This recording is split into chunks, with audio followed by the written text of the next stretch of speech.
Hey family!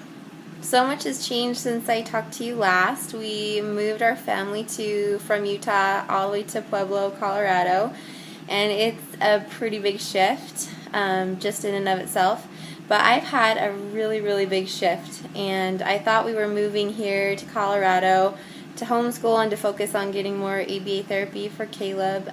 But I had an experience about 10 days ago, I would say. I had one of my dear friends named Jennifer, and I consider her a mentor of mine. She asked me, like point blank, and she's like, I hope you don't get offended, but why are you so attached to the label of autism, and why are you so attached to the identity of being an autism mother? And I didn't get offended at all. It was pretty amazing. She's pretty gifted at seeing right through you. And it brought me into a state of deep thinking and turning inward, and I found some pretty amazing reasons why I've been holding on to my identity of being an autism mom and to the label of autism, and I'm going to make another movie about that. But what it brought me to the decision is to unlabel Caleb, to not have him have a label of autism. And there's a lot of reasons why I'm doing that, and I think the biggest reason is that autism in and of itself is looked at as something negative. Unfortunately, in our society today, it's something that's negative. It carries with it the energy of, my child is broken, there's something wrong with them that needs to be fixed, they're less than, they're different. And another thing that came to me this week was I remembered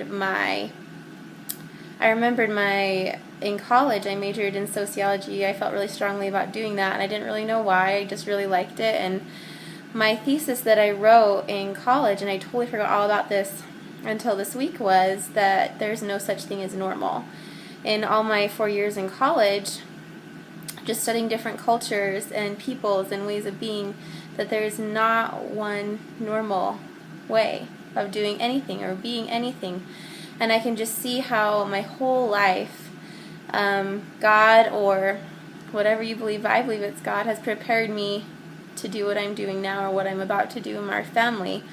Growing up, we moved a lot, and I was always singled out as being different or new, and I was teased, and I feel like I developed a lot of compassion from that. In college, I worked with people that were labeled as having disabilities to get through school, and my major, and so many things that have prepared me for this. We knew we were going to homeschool Caleb when we got here, just out of necessity, because I didn't feel like there was a school that was a good fit for him. But I'm finding that by unlabeling him, I want to create a frequency of healing in our home, and that's going to look pretty awesome and different. And I know that I'm not saying that this is the pathway that anyone should take. I believe that everyone has their own path. Every child is different, and not everyone can do this. I'm blessed that I can stay at home, and when I work a little bit from home, so I can homeschool my son, and we're focusing on this frequency. We completely changed our diet this week, focusing on high frequency foods.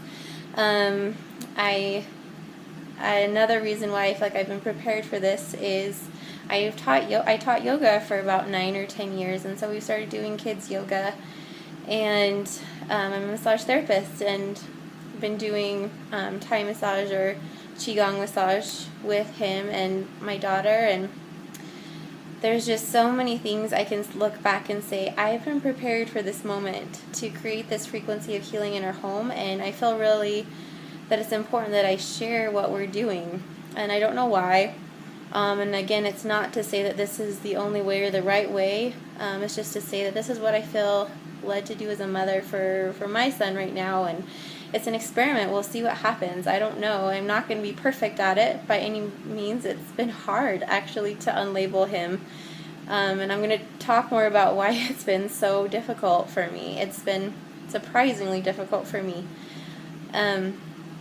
And so I'm just going to share my journey, and I'm not going to share as much of it on Facebook, but I'm going to share all of it on YouTube. So you can follow me if this is interesting to you at all, and it might not be, but follow me on YouTube under Healing Special Families there, and I'll be doing weekly videos about recipes, yoga, positive affirmations, other healing tools that I've learned through the years that because of the label of autism and the weightiness of it and the heaviness of it, I feel like I really did lose myself in that label, and I haven't done it for my family. It's been so sad. I would teach yoga outside of the home. I would do healing work outside of the home. I would do all of this stuff and not focus on raising the frequency of healing in our home and in my life. And so my intention is, by doing this, by increasing this frequency of healing in our home, that who I really am can come out, who my daughter who really is can come out, and who my son, who he is at soul level, can feel free to come out and just hold this energy of deep respect and love, and we'll just see what happens. But I'm expecting miracles, as always. That's one of my mantras, to expect miracles, and I'm just really excited to share this journey with you, and it will be fun. It won't be perfect or pretty all the time, but it will definitely be fun. Sending you all so much love, and follow me on YouTube if it's interesting to you. Bye!